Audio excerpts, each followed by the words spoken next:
이낙하키 히데히로라는 교수님이 쓴 책 이야기를 한 가지 더 하겠습니다. 이토록 아름다운 약자들이라는 책에 다음과 같은 이야기가 하나 나오는데, 그 나무늘보에 관한 얘기를 그 책에 쓰고 있습니다. 열대지방에 도 있고 다양하게 분포되어 있죠. 이 나무늘보와 게으름뱅이의 발음을 모두 일본어로 나마케 모노라는 단어와 똑같다 이렇게 쓰고 있습니다. 근데 그 이름이 뜻이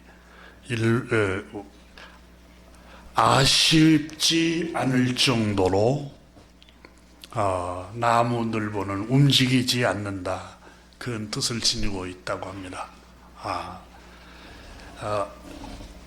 일단 하루 24시간 중에 20시간을 잠을 자고 움직이는 속도도 느려 고작 100m를 이동하는데 1시간이 걸린다. 너무 움직이지 않는 탓에 몸에 이끼가 생길 정도로 라고 하니 말을 다했다. 다른 동물들은 먹이를 찾아 부지런히 돌아다니고 적으로부터 도망치기 바쁜데 이 나무늘보는 어떻게 이처럼 느긋하게 살아갈 수 있을까?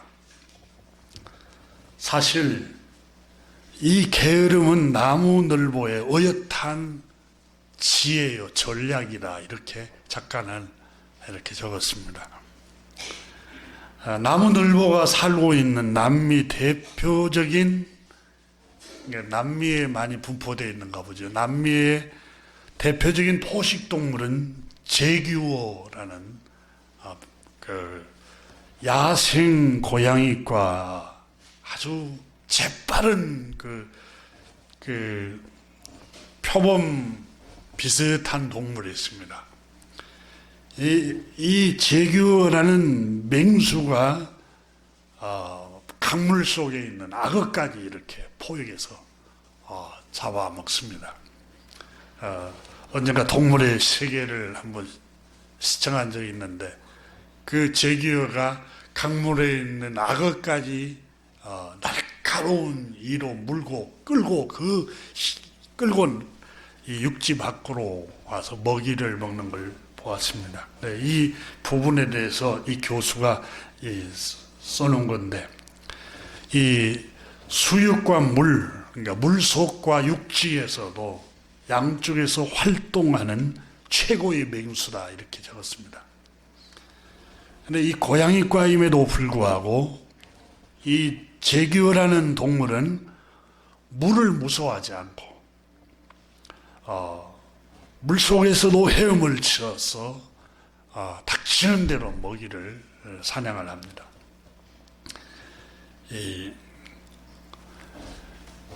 그래서 제규어는 나무도 잘 타서 제규어를 피하여 나무에 올라가 몸을 피할 수가 없다, 이렇게 적었는데, 남미 정글에서 제규어를 피하여 도망칠 장소가 없다, 이렇게 표현을 한답니다. 그런데 거기에서 나무늘보가 살아남는답니다.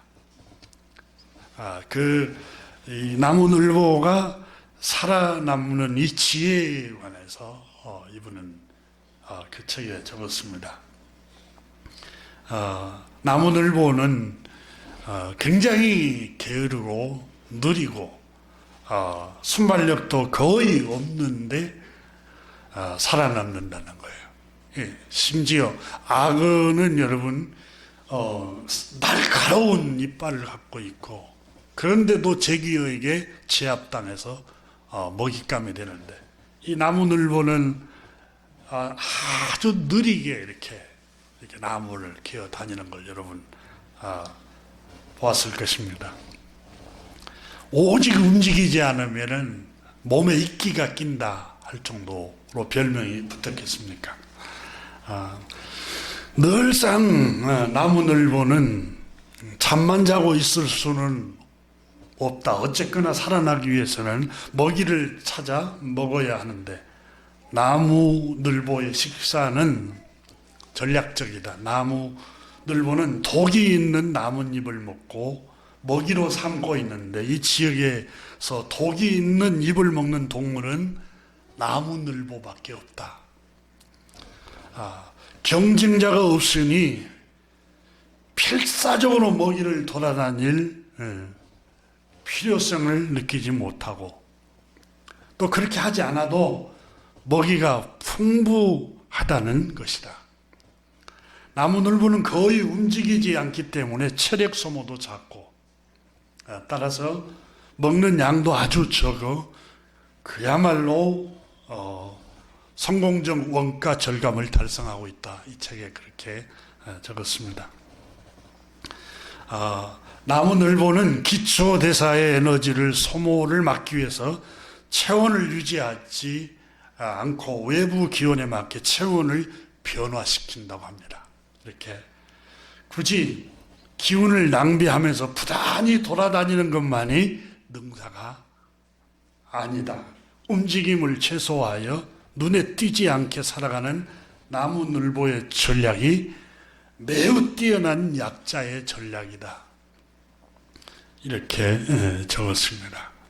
여러분, 강하다고 나는 왜 이렇게 강하지 못할까? 왜 재능이 많지 못할까? 왜 다른 사람에 비해서, 다른 가정에 비해서 왜 잘 살지 못할까? 왜 부자가 아닐까?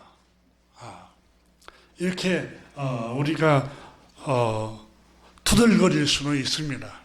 그런데 여러분 꼭 그게 좋은 것만 아닙니다.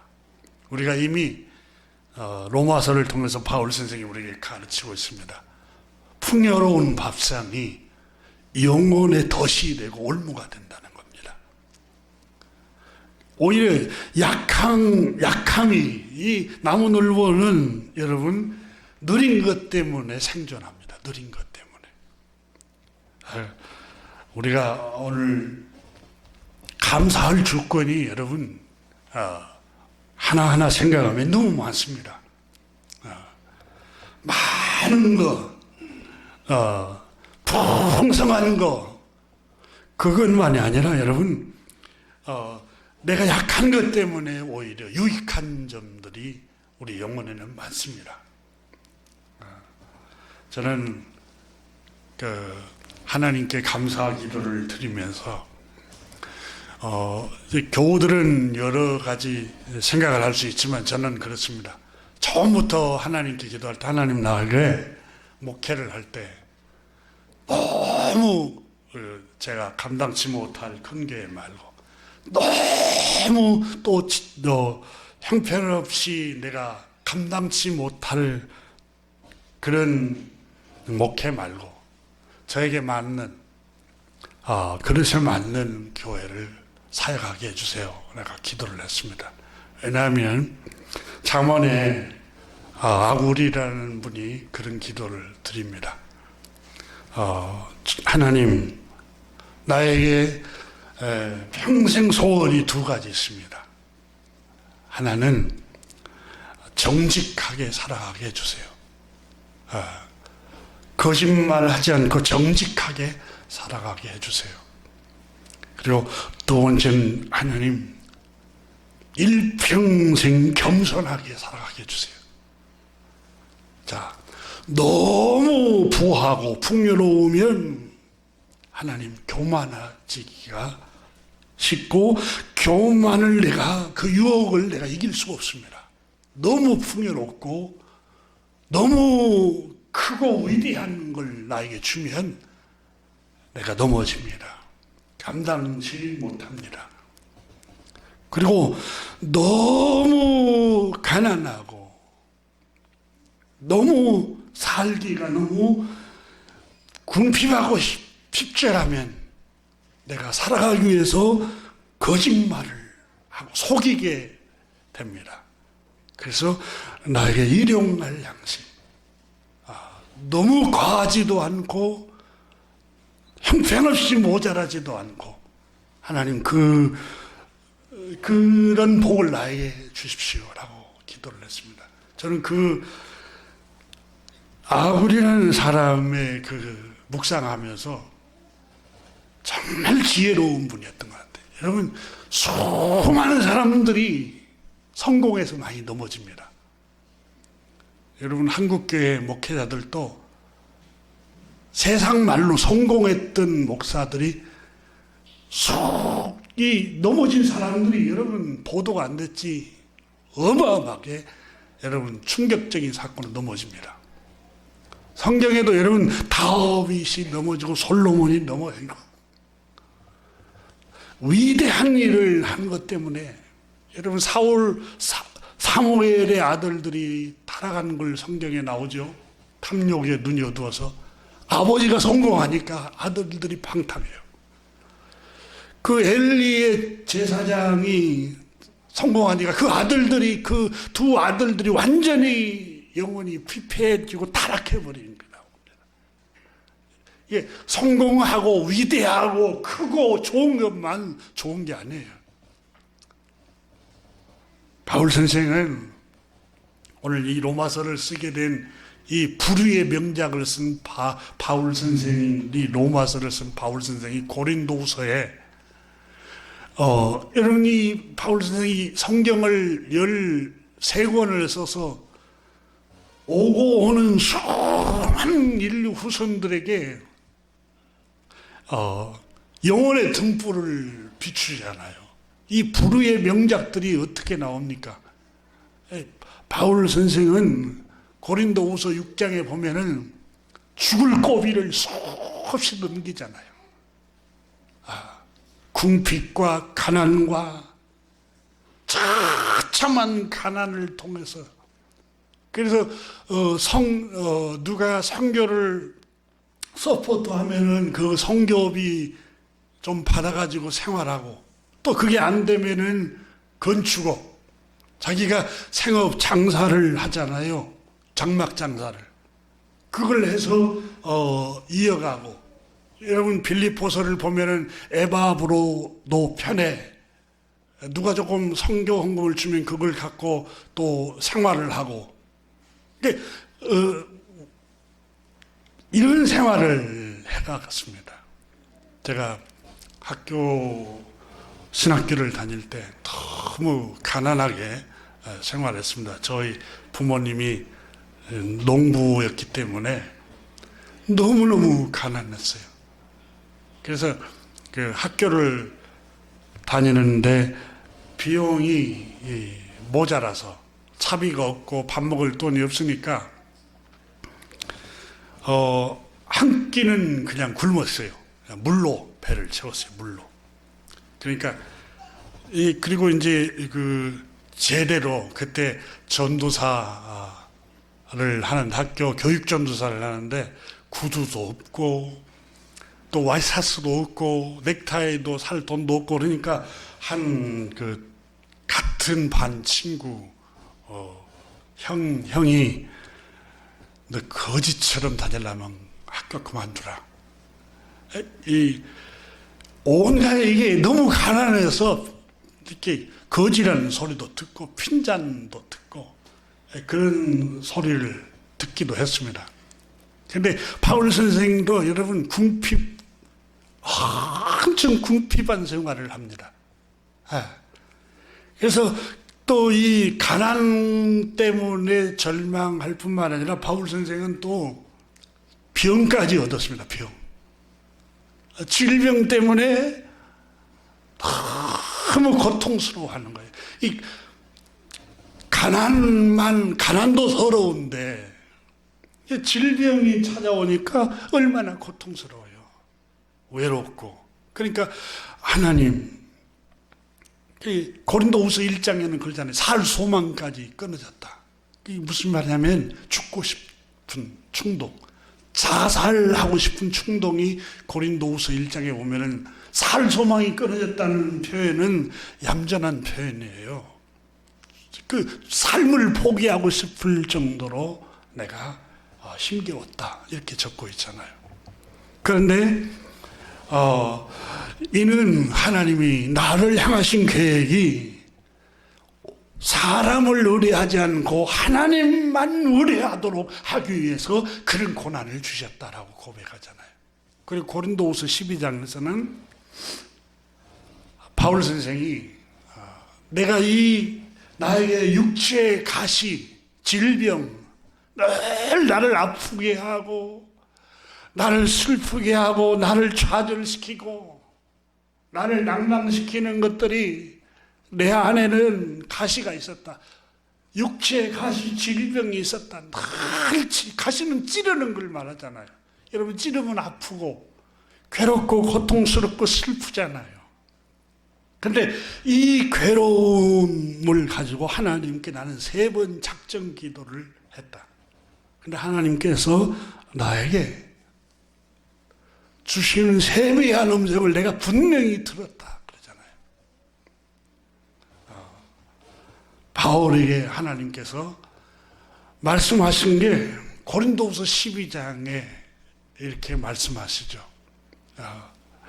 너무 자꾸 하지 말라. 교만하지 말라. 자고란 말은 스스로 의롭게 생각하고 스스로 높아지지 말라고 하나님이 나에게 이런 고통을 주셨다. 그렇게 고백하잖아요. 그리고 하나님 나에게 약함을 주신 이유는, 2번째 이유는 그리스도의 능력이 내게 머물게 하려 함이라.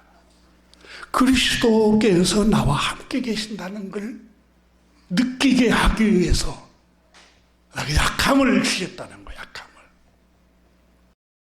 이게 고린도후서에 나오는 말씀이잖아요. 여러분 오늘 로마서 11장에 이스라엘 백성들이 다윗이 기도를 통해서 바울 선생은 이스라엘 백성들이 저들의 밥상 때문에 영혼의 눈이 어두워지고 올무가 되고 덫이 되고 마침내는 그들이 멸망하게 되었고 원가지 포도나무이신 그리스도께로부터 완전히 잘려나가 버리게 됐다. 이렇게 말씀하잖아요. 모세도 여러분 신명기서에 그 말씀을 하잖아요. 여루선아, 너희가 배부르고 넉넉하고 윤택해짐으로 하나님을 버렸구나. 이렇게 탄식하고 있잖아요. 사랑하는 교회 여러분, 축복은 여러분 꼭 풍요로운 것만이 축복이 아닙니다. 승승장구한 것만이 축복이 아닙니다. 때로는 넘어지고 때로는 실패하고 때로는 어려운 일들이 와야만이 자기를 돌아보며 하나님을 바라볼 수 있습니다. 그리고 하나님의 크심을 알고 모든 게 하나님의 은혜임을 알고 자기의 자금을 알아가게 됩니다. 그래서 성경은 우리에게 말씀합니다. 범사에 감사하라. 여러분 모든 일에 감사하라고 말씀합니다. 모든 일에. 왜냐하면 바울 선생은 이 모든 일에 감사하라는 말씀을 바울 선생의 입을 통해서 말씀하셨죠. 바울 선생이 로마서 8장에서 28절에 그러잖아요. 모든 것이 결국은 융합을 해서 섞여서 모든 게 섞여서 결국은 축복을 가져온다. 선을 가져온다. good이라고 번역이 돼요. 영어 성경은. 복을 가져와요. 행복을 결국은 모든 것이 협력해서 선을 가져오게 된다. 여러분 이 말씀을 믿으시기를 주님의 이름으로 축복합니다. 여러분 믿음대로 되는 거예요. 믿음대로. 히브리서 12장이 그러잖아요. 너희가 징계가 없으면 사생자요 참 자녀가 아니니라. 하나님의 자녀들을 여러분 타인의 자녀들이 비행을 저지르고 악한 일을 저지르고 거짓말을 하면 여러분 간섭한가요? 간섭하지 않잖아요.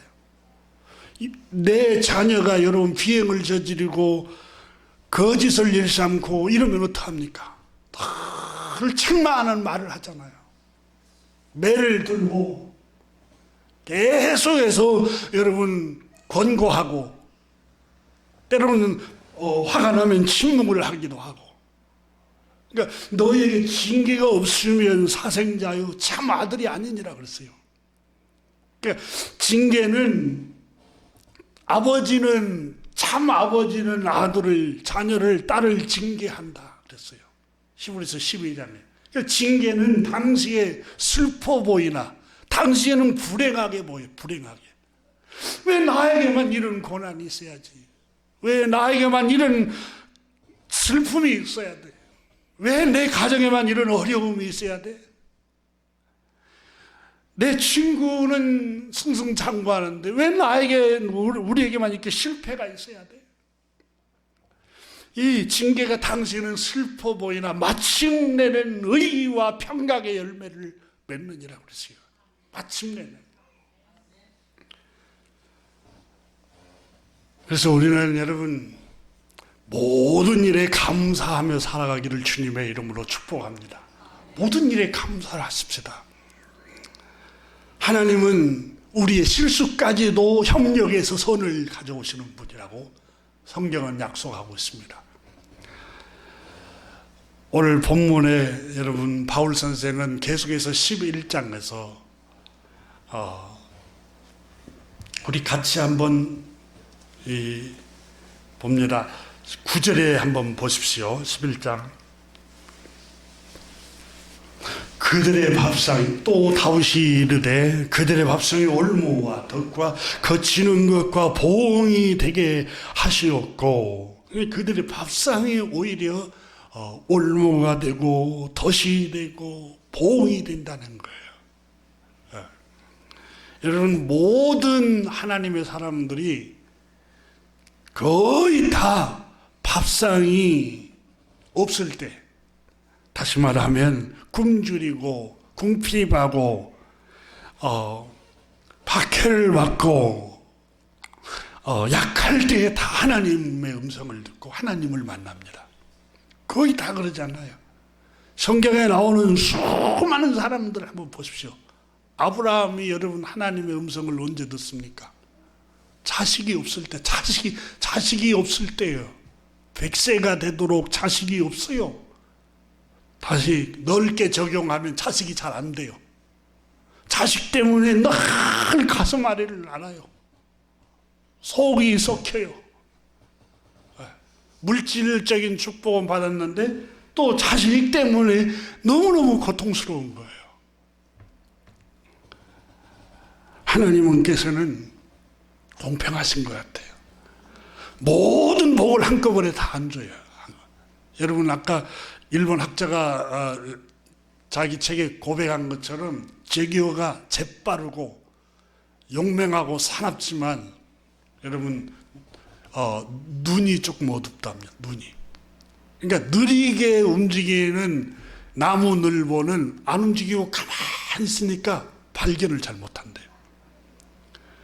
근데 이 나무늘보라는 이 동물은 재빠르지도 못하고 그 약점이 많아요. 약점이.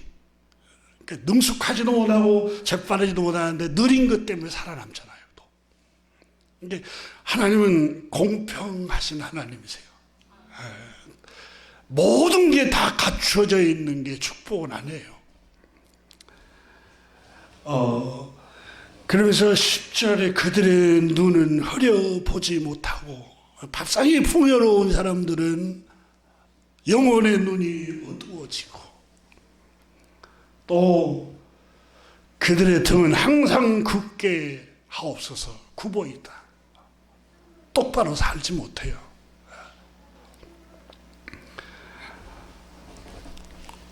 바울 선생은 오늘 본문에 다시 여러분 본문으로 돌아가면 17절 우리가 다시 오늘 본문 읽은 말씀을 보면은 이 돌감람나무에 관해서, 이 돌감람나무는 올리브나무를 말하고 있죠. 올리브나무. 올리브나무 한 그루가 있었습니다. 그 가지 몇 개가 잘려나갔습니다. 참 올리브나무가 있었는데, 자, 거기에 올리브나무 가지가 몇 개가 잘려나가고 그 자리에 야생 올리브나무 가지가 접붙임을 받았습니다. 다시 말하면 성경대로, 문자에 기록되어 있는 대로 돌감람나무 가지가 이 참 감람나무에 접붙임을 받았어요. 자, 17절 보십시오. 또한 가지 얼마가 꺾였는데 돌감람나무인 내가 그들 중에 접붙임이 되어 참 감람나무 뿌리의 진액을 함께 받은 자가 되었은즉, 이렇게 비유로 설명합니다. 이방인 여러분은 돌감람나무의 가지들이었습니다. 돌감람나무에 붙어있는 가지들이었습니다. 그런데 여러분은 참 감람나무, 참 올리브나무의 접붙임을 받았습니다. 참 올리브나무이신, 생명나무이신 우리 주님 예수 그리스도께로 접붙임을 받았습니다. 그래서 여러분은 열매를 맺게 되었습니다. 구원의 열매. 여러분은 영생을 얻었고 하나님의 백성이 되었고 하나님의 자녀가 되었습니다. 그래서 이제 열매, 참 올리브 나무의 접붙임을 받아서 그 접붙임을 받은 돌감람나무 가지들에게서 참 올리브나무가 열리기 시작해요. 그래서 올리브 접붙임을 받은 그 돌감람나무 가지들, 이 가지들이 우쭐거리기 시작합니다. 내가 참 감람나무 열매를 맺어. 다시 말하면 진짜 올리브나무 열매를 내가 맺어. 으쓱한 생각이 듭니다. 우쭐하는 생각이 듭니다. 그러니까 하는 바울 선생이 너 우쭐하고 으쓱한 생각 하지 말라, 그 말입니다. 왜냐하면 너 참 올리브나무, 그 17절에 나오는 참 감람나무에 너가 접붙임 받은 자잖아. 그리고 참 감람나무의 뿌리에서 진액과 같은 영양 공급을 너에게 해주지 않았으면 너 가지가 풍성한 열매를 맺을 수 있어? 네가 생존하는 것은 지금 참 올리브 나무의 뿌리에서 공급하는 진액 때문에 너 살아가. 너 스스로 살아가는 게 아니야. 그 뿌리에서 진액의 영양 공급을 하기 때문에 네가 살고 있지 않니? 생명의 근원 되시는 하나님께서 참 올리브 나무인, 구원의 나무인 우리 주님 예수 그리스도를 믿음으로 그 예수 그리스도의 그 피와 그 은혜로 말미암아 너희가 하나님의 자녀가 되고 하나님의 구원을 입었고 하나님의 백성이 되었다는 것을 너희들은 잊어서는 안 된다는 거야. 이게 바울 선생이 17절에서 말씀을 하고 있습니다. 이방인 여러분, 예수 그리스도를 구주로 믿었던 이방인이었던 헬라 사람들을 가리켜서 그때 당시에 이방인 여러분이 의롭게 된 거, 참 감람나무, 참 올리브 나무의 일원이 된 거, 접붙임이 됐잖아요. 참 올리브 나무의 일원이 된 것은 여러분 스스로 된 게 아닙니다. 하나님께서 생명의 근원 되시는 영생나무신 예수 그리스도라는 나무에 여러분을 접붙여서 하나님께로부터 죄 용서함을 받고 의롭다함을 입고 하나님의 백성이 된 것입니다. 여러분 스스로 어려워진 게 아니라 하나님이 보내신 우리 주 예수 그리스도 참 올리브 나무의 생명의 근원 되시는 뿌리 되시는 예수 그리스도로 인해서 여러분이 의롭게 되고 하나님 자녀가 되고 구원을 얻고 하나님 백성이 되었다는 것을 왜 잊어버리고 있습니까? 여러분이 그걸 기억한다면 절대로 우쭐거릴 수가 없습니다. 여러분은 그걸 생각한다면 절대로 교만한 마음 품을 수가 없습니다.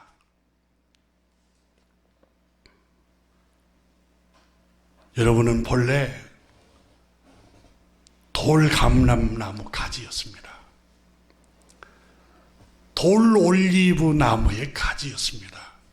다시 말하면 여러분은 죄와 저주와 사망 가운데 있는 하나님의 저주받은 죄인들입니다. 그 죄인들인 여러분을 영원한 심판받아야 할 여러분을 하나님이 긍휼히 여겨주셔서 생명이신 예수 그리스도 안으로 값없이 불러주셨던 겁니다. 그래서 여러분이 의로워서 하나님 백성 삼은 게 아닙니다. 여러분은 악한 자요, 죄를 범한 사람들임에도 불구하고 돌감람나무, 쓸모없는 돌감람나무, 돌올리브나무 가지에 불과한 여러분을 하나님께서는 생명의 근원 되신 참 올리브나무, 참 포도나무이신 그리스도께로 접붙여 주신 것입니다. 여러분은 하나님의 은혜를 입어서 의롭게 되고 하나님 자녀가 되고 구원을 받았습니다.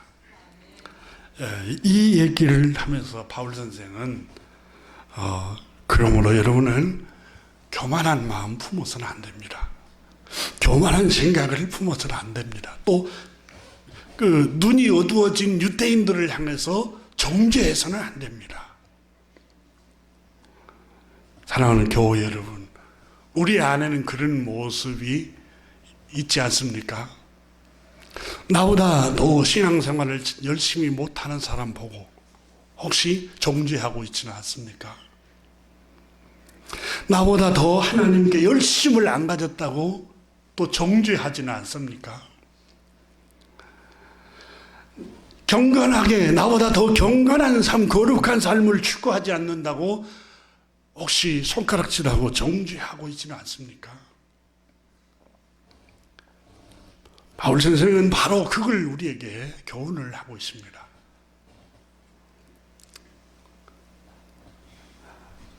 오늘 로마서 11장 18절에서 그렇게 말합니다. 그 가지들을 향하여 자랑하지 말라.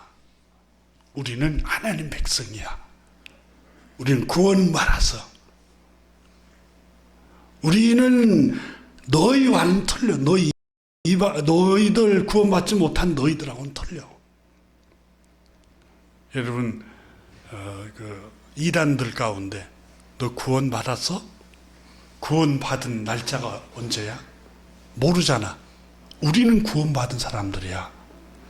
여러분, 그게 얼마나 비성경적이고 또 거짓 가르침이라면 정말 구원받은 사람은 자랑하지 않습니다. 그러면서 자 18절 보세요. 같이 읽습니다. 그 가지들을 향하여 자랑하지 말라. 자랑할지라도 내가 뿌리를 보존한 것이 아니요 뿌리가 너를 보존하는 것이니라. 지금까지 살아온 것 주의 크신 은혜라. 하나님의 은혜로 살았는데, 여러분, 내가 잘해서 살고 내가 지혜로워서 살아남고, 이게 다 하나님 앞에서 교만입니다. 정말 하나님의 은혜입니다. 하나님의 은혜예요. 그럼 19절 보세요. 그러면 내 말이, 지금 무슨 말이냐면 자랑하려고 하는 사람들, 나는 하나님 백성이 하나님 자녀가 돼서 나는 구원받아서 이렇게 자랑하려고 하는 바로 네 말이 그 말입니다. 19절에 보세요. 그러면 내 말이 가지들이 꺾인 것은, 이게 무슨 말이야? 참 올리브나무, 참 감람나무 가지가 몇 개가 잘려나갔어요. 그 가지가 꺾인 것은, 잘려나간 것은, 유대인들이 잘려나간 것은 그 말이에요. 그렇게 잘려나간 것은 나로 접붙임을 받게 하려 함이라 하리니, 우리를 하나님이, 우리가 구원받기 위해서 그들이 잘려나간 것이고, 그 다음에 20절에 보세요. 그래, 맞아, 옳도다, 그래, 그 말은 맞다. 바울 선생이 그 얘기를 하는 거예요. 20절에 그들은 믿지 아니함으로 꺾이고, 그러니까 결국은 하나님이 보내신 자 우리 주님 예수 그리스도가 오셨음에도 불구하고 마음이 밥상으로 가득 차서, 교만으로 가득 차서 눈이 어두워지고 분별을 못하고 올무가 되어서 마침내는 그분을 영접지 않고 믿지 않았어요. 그러니까 유대인들이 믿지 않음으로 참 올리브 나무에서 잘린 게 맞아요. 꺾여져 버렸어요. 근데 너는, 이방인 여러분이 하나님 자녀가 되고 의롭다 하심을 입고 천국 백성이 된 것은 여러분은 믿었기 때문입니다. 믿음으로, 너는 믿음으로 섰느니라고 말은 믿었기 때문에 우리가 하나님 자녀가 되고 하나님 자녀로 설 수 있었습니다. 그 말이에요. 자, 그게 옳은 사실이라는 거예요. 옳도다. 바울 선생님이 그러잖아요. 옳기는 옳은데, 그렇지만 높은 마음을 품지 말고, 그 믿은 것 때문에, 우리는 믿음을 갖고 있었기 때문에 구원을 받았고, 그들은 믿지 않았기 때문에 멸망을 받고 꺾인 게 아닙니까? 이렇게 말하는 거 옳은 말이야. 그렇지만은 너희들 믿음으로 구원을 얻는 이방인 여러분, 그럼에도 불구하고 여러분은 겸손하게 살아가십시오. 두려워하십시오. 그 말은 겸손하십시오. 그 말입니다. 정말 두려움으로 신앙생활을 해가십시오. 그 말이에요. 왜냐하면 21절 보십시오. 봅니다. 하나님이 원 가지들도 아끼지 아니하셨은즉 너도 아끼지 아니하시리라. 원 가지가 왜 꺾였습니까? 원 가지인 유대인들, 이스라엘 사람들이 왜 잘려나갔죠? 왜 꺾여버렸어요? 이스라엘 사람들이 풍요로운 밥상 때문에 여러분 꺾여나갔잖아요. 풍요로운 밥상 때문에 자기를 어렵게 여기는 그 교만 때문에 결국은 하나님이 잘라버렸잖아요. 그래서 하나님의 은혜로 믿음을 가진 이방인 여러분, 그리스도인이 되어서 하나님 자녀가 된 여러분도 두려움과 겸손함으로 살아가십시오. 왜냐하면 원가지들을 한번 생각해 보십시오. 원가진 이스라엘 백성들도 잘려나갔는데 너도 아끼지 아니하리라. 이스라엘 백성들, 하나님의 백성들, 아브라함의 혈통을 가지고 있는 이스라엘 백성들도 하나님이 잘라버리고 심판하셨는데 이방인 여러분들도 이스라엘 백성들처럼 똑같이 교만하고 똑같이 어렵게 생각하고 똑같이 이교도를 정죄하고 너희들 스스로 어렵게 생각하면 하나님이 가만두시겠습니까? 여지없이 잘라버릴 것입니다.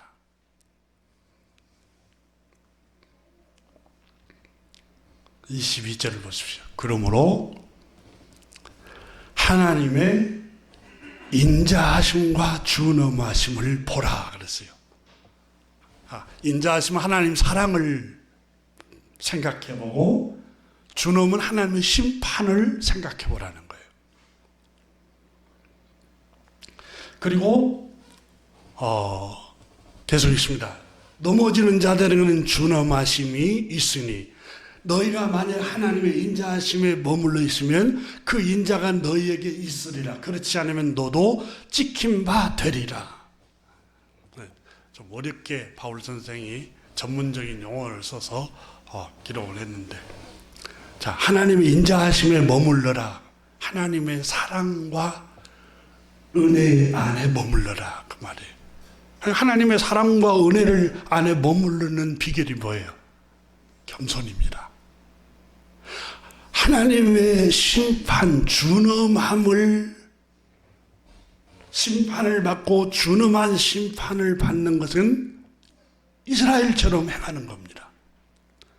그러니까 너희도 찍히지 않으려면, 원가지에서 찍히지 않고 버림받지 않고 너희도 하나님의 백성이 되어서 멸망하지 않으려면 끝까지 하나님의 인자하심에 머물러 있으십시오. 그 말이에요.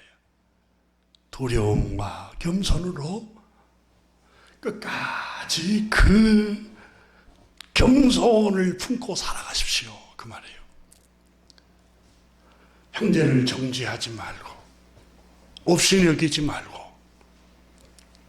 자신을 어렵게 생각하지 말고, 늘 하나님을 두려워하는 마음을 가지고 그걸 품고 머물러 있으라는 말이, 그걸 품고 살아가십시오. 그 말이에요.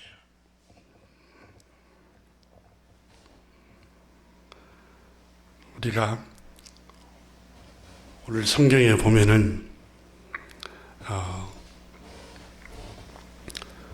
하나님께서 이스라엘 백성들에게 바울 선생을 통해서 하시는 말씀 가운데 하나가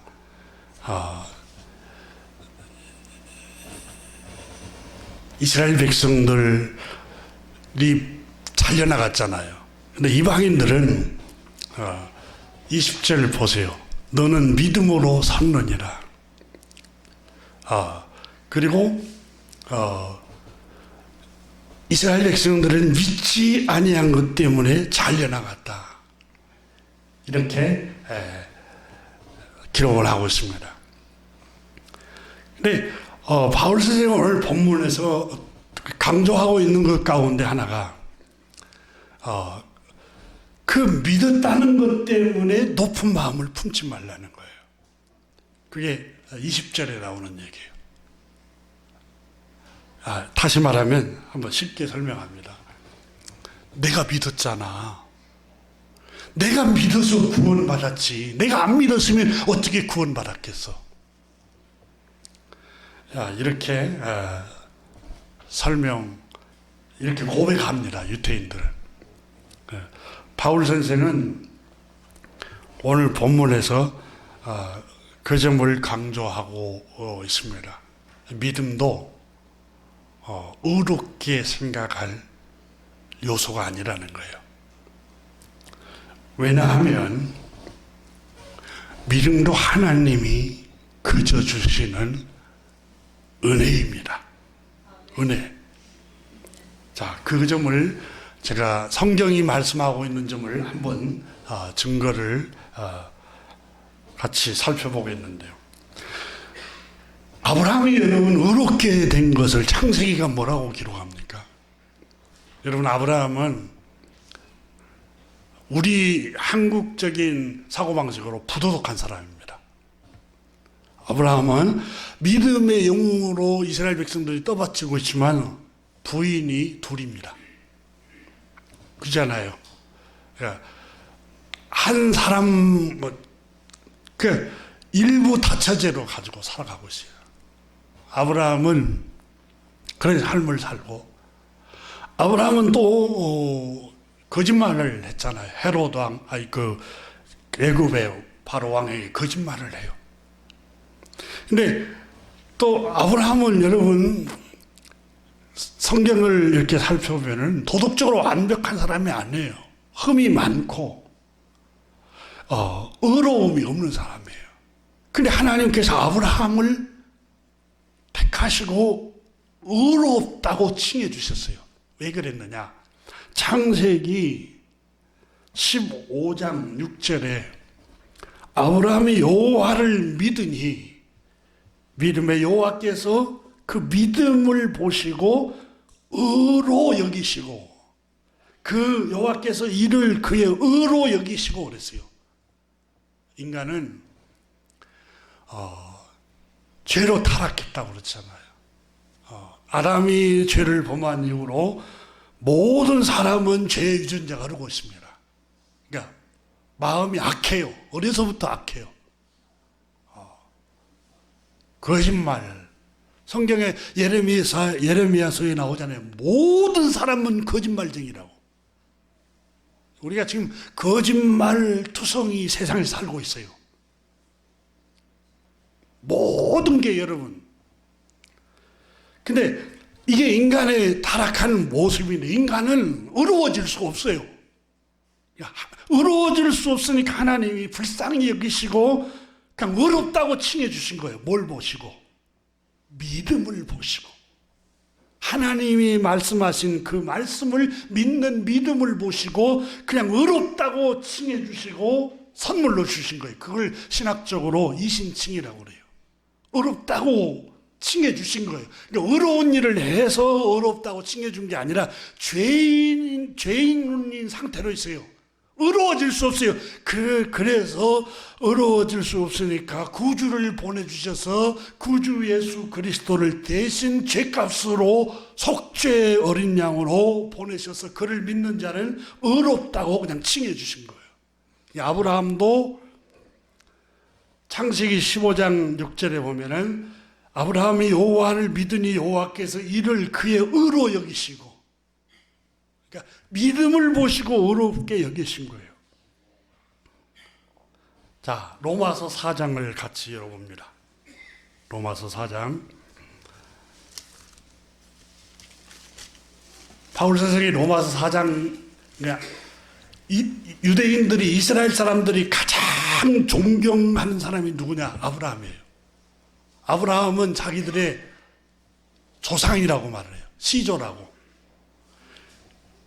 그래서 예수님에게도 네가 아브라함보다 더 먼저 난 자냐, 더 위대하냐 이렇게 물어봤어요.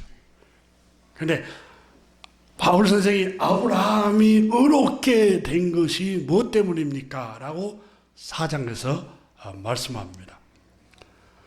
4장 2절을 한번 보세요. 시작. 만약 아브라함이 행위로 의롭다 하심을 받았으면 자랑할 것이 있으려니와 하나님 앞에서는 없느니라. 성경이 무엇을 말하느냐? 아브라함이 하나님을 믿음에 그것이 그에게 의로 여기신 바 되었느니라. 그냥 의롭다고 여겨주신 것이지 의로운 무슨 행위를 한 게 아니에요. 하나님 선물이 선물. 그럼 우리는 여러분 이런 생각을 했어요. 아브라함이 일단은 믿었잖아요. 믿으니까 그 믿음도 공로잖아요. 이렇게 생각할 수 있습니다. 하지만 고린도 후서 12장에 보면은 바울 선생은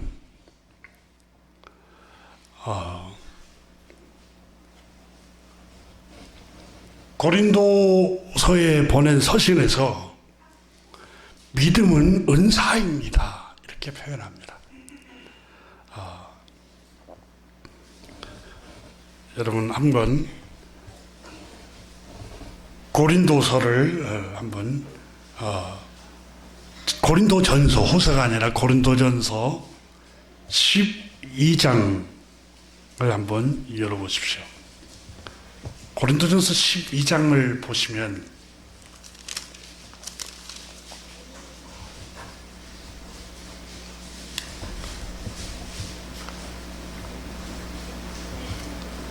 (7절을) 읽습니다. 각 사람에게 성령을 나타내심은 유익하게 하려 하십니다. 그 다음에 8절 말씀을 읽습니다. 어떤 사람에게는 성령으로 말미암아 지혜의 말씀을, 어떤 사람에게는 같은 성령을 따라 지식의 말씀을, 9절에 다른 사람에게는 같은 성령으로 믿음을 이라고 나옵니다. 자, 11절을 읽습니다. 이 모든 일은 같은 한 성령이 행하사 그의 뜻대로 각 사람에게 나누어 주시는 것이니라. 믿음은 하나님의 은사입니다. 하나님의 은사예요. 이걸 고린도 전서, 자, 우리가 지금 12장을 잠깐 한번 3절을 보세요. 3절 시작.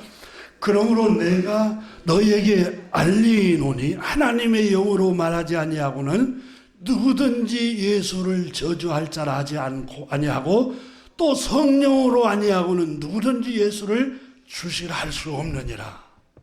예수님을 주님이라고 고백하는 것은 성령님이 내 마음을 움직이고, 성령님이 내 의지를 움직이고, 성령님께서 주시는 믿음의 은사라는 거예요. 요한복음 1장에 보면은 사도 요한이 하나님이 구주를 보내주셨어요. 하나님이 말씀이 되어 육신으로 세상에 오셨어요. 그분은 만물을 지으신 분이에요. 근데 선지자와 율법서대로 동정녀 마리아를 통해서 처녀의 몸에서 나셨어요. 인간의 몸을 입고 오셨어요. 그걸 말씀이 육신이 되어 우리 가운데 거하셨다. 근데 자기 땅에 오매 자기 백성이 영접지 않았어요. 거절했어요. 멸시하고 바알세불 귀신 들렸다고 욕하고 나사렛 출신이라고 천박하게 여기고 목수의 아들이라고 저주하고 결국은 끌고 가서 십자가에 못 박아 죽여버렸어요. 그런데 하나님께서 그를 장사한 지 사흘 만에 다시 살리셨어요. 근데 그분이 하나님의 아들 구주이셨어요. 근데 그분을 왜 영접지 않았을까요? 요한복음 1장 여러분 영접하는 자 12절에 곧 그 이름을 믿는 자들에게는 하나님의 자녀가 되는 권세를 부여하셨는데, 영접하고 믿는 사람들에게는. 그런데 13절에 이는 혈통으로나 육정으로나 사람의 뜻으로 나지 아니하고 혈통으로나 육정으로나 사람의 뜻으로 믿어지지 않는다는 거예요. 기가 막힌 말씀이, 아주 오묘한 말씀이 요한복음 1장에 기록이 됩니다. 한번 1장 13절을 한번 보세요.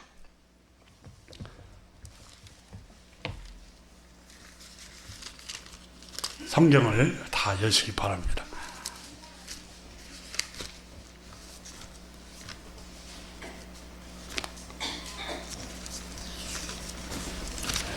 (1장 12절에) 보면은 영접하는 자 곧 그 이름을 믿는 자들에게는 하나님 자녀가 되는 권세를 주셨어요. 그렇게 약속을 했어요. 그래서 이방인 여러분은 믿음으로 하나님 자녀가 되었고 영접을 했기 때문에 하나님 백성이 되었고 의롭다 하심을 입었습니다. 바울 선생이 로마서에 말씀하신 거예요. 그런데 영접하고 그 이름을 믿는 자들에게는 하나님 권세를, 자녀가 되는 권세를 주고 하나님 백성이 되게 하는데, 그러나 13절 보세요. 그러나 이것은 혈통으로나 육정으로나 사람의 뜻으로 나지 아니하고 사람의 뜻으로 안 됩니다. 그 말이에요. 혈통, 유대인의 혈통에 났다고 해서 그분이 그리스도이심을 분별하느냐, 믿게 되느냐, 영접하느냐, 그게 안 된다는 거예요. 그게 목사의 아들, 장로의 아들, 딸, 권사의 아들, 딸이라고 해서 신앙 그가 거듭나고 혈통으로 되는 게 아니라는 거예요. 그리고 보세요. 육정으로나, 내가 육신적으로 낳은 아들이야, 육신적으로 낳은 딸이기 때문에 그도 예수님을, 하나님이 보내신 그리스도를 영접할 거야. 그 다음에 사람의 뜻, 사람의 의지, 사람의 강요, 그걸로 안 된다는 거예요. 그러면 오로지 하나님께로 난 자들이니라. 그 얘기가 뭡니까? 오직 하나님이 은혜를 부어주셔야 됩니다. 하나님이 은혜를 부어주셔야 믿음이 생기는 거예요. 혈통으로나 육정으로나 사람의 뜻으로 되는 게 아니라 오직 하나님이 은혜를 부어주셔야 되고 하나님이 믿음의 은사를 부어주셔야 그게 가능합니다. 이게도 여러분, 이방인 여러분, 바울 선생이 로마 11장에 여러분이 믿었다고 우쭐거리고 높아진 마음 품어서는 안 됩니다. 왜 그렇습니까? 그 믿음의 은사 여러분이 자랑하는데 그거 하나님이 은혜를 주신 거예요. 혈통으로 안 되고 여러분이 의로워서 되는 것도 아니고 사람의 뜻으로 되는 게 아니에요. 하나님이 은혜를 주셨어요. 여러분, 복음서에 예수님께서 복음을 전하실 때 그러잖아요. 세례 요한이 설교할 때 말씀을 거절하니까 세례 요한이 복음서에 그러잖아요. 너희가 하나님의 백성들이라고 스스로 자부하는데 그 자극하지 말라, 교만하지 말라. 하나님은 이 돌들로도 하나님 백성을 삼을 수 있을 것이다. 이 돌은 이방인들을 말했을 그때. 이방인들을. 그러니까 유대인들은 자기 의로움 때문에, 자기 조상들 때문에 우리가 하나님 백성이 됐다고 생각하는데 하나님은 아무런 의도 없는 사람에게 은혜를 부어줄 수 있는 분이다. 그러면서 오늘 본문에 그 얘기를 합니다. 여러분, 세례 요한이 설교하면서 요한복음에 나도 그분을 알지 못하였으나 성령께서 내게 말씀하시기를, 하나님 말씀하시기를 누구 세례를 줄 때, 누구에게든지 세례를 줄 때 비둘기같이 성령이 임하는 것을 보면 그분이 그리스도인 줄 알라. 나도 알지 못하였는데 성령 하나님이 알려주시더라는 거예요. 여러분, 마리아는 어떻게 자기 태중의 안에 있는 이 처녀의 몸에 아이가 그리스도임을 알게 됩니까? 천사가 나타나셔서 알려주시잖아요. 요셉도 파혼하려고 했는데 요셉은 어떻게 합니까? 성령께서 알려주시잖아요. 마리아가 여러분 산골 동네 엘리사벳 집에 갔을 때 엘리사벳이 태중에 있는 마리아 처녀 몸에 메시아 구주가 잉태했다는 거 어떻게 합니까? 오기도 전에 성령님이 알려주시잖아요. 사랑하는 교회 여러분, 믿음은 하나님이 거저주신 은혜입니다. 그래서 성경은 오늘 로마서 11장 계속해서 강조한 게 겸손히 두려운 마음으로 하나님 앞에서 믿음 생활하라. 이렇게 가르칩니다. 기도하겠습니다.